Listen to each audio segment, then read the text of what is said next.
అందరికీ నమస్కారం. Welcome back to Raji kitchen and vlogs అండి. ఈరోజు మన రెసిపీ వచ్చేసి ఫిష్ దమ్ బిర్యానీ అండి. సీనియర్స్ చేయాలి అని అనుకుంటే ఎలా అయినా చేసేస్తారు. బట్ బిగినర్స్‌కి వచ్చేటప్పటికి కొంచెం టిప్స్ అయితే అవసరం పడతాయి.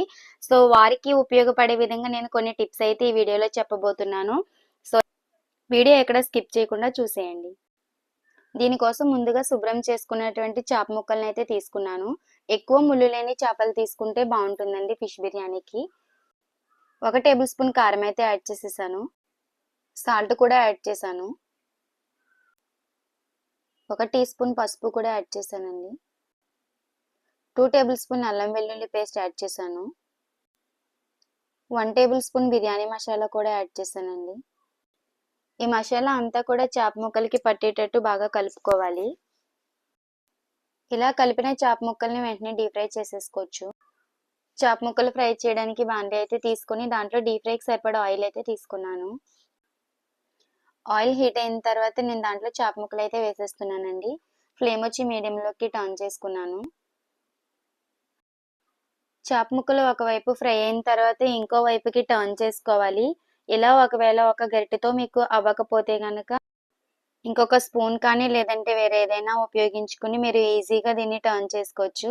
నేనైతే కనుక ఇక్కడ అట్లు తిరిగేసే దాంతోటి నేనైతే టర్న్ చేశాను. ఇలానే చేప ముక్కలు అన్నీ కూడా ఫ్రై చేసుకొని ఒక ప్లేట్లోకి తీసుకొని పెట్టుకోవాలి.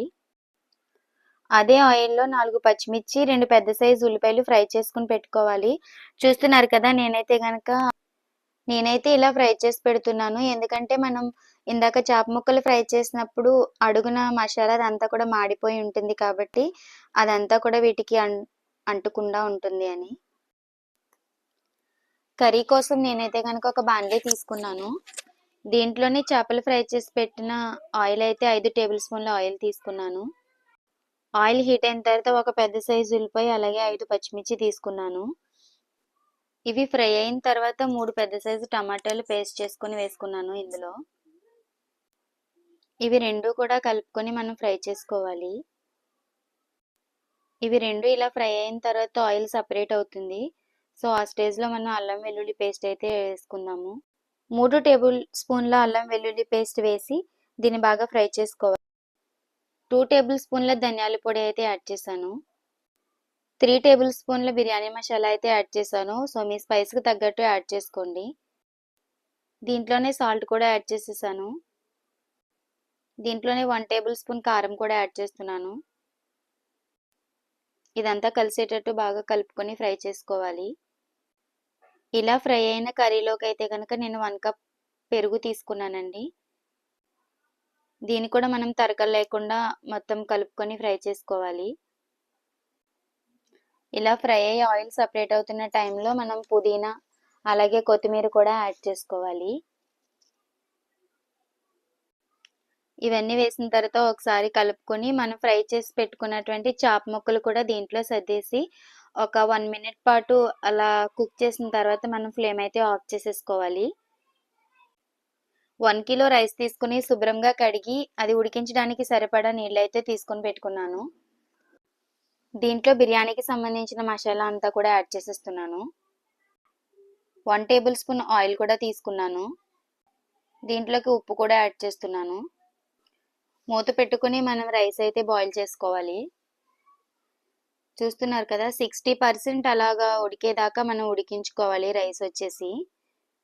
రైస్ అయితే బాయిల్ అయిపోయింది కదండి. సో నేను వేరే బాండ్లీ అయితే తీసుకున్నాను. అంటే యాక్చువల్గా మనం కర్రీ చేసిన దాంట్లోనే రైస్ అయితే యాడ్ చేసేస్తూ ఉంటారు.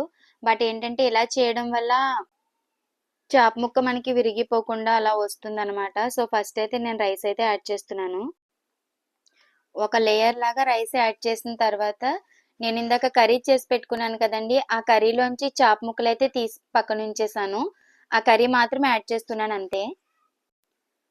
ఇంకొక లేయర్ లాగా రైస్ మళ్ళీ యాడ్ చేస్తున్నాను. దీనిపైన ఇందాక మనం ఫ్రై చేసి పెట్టుకున్న ఉల్లిపాయలు అలాగే పచ్చిమిర్చి కూడా వేసేయాలి.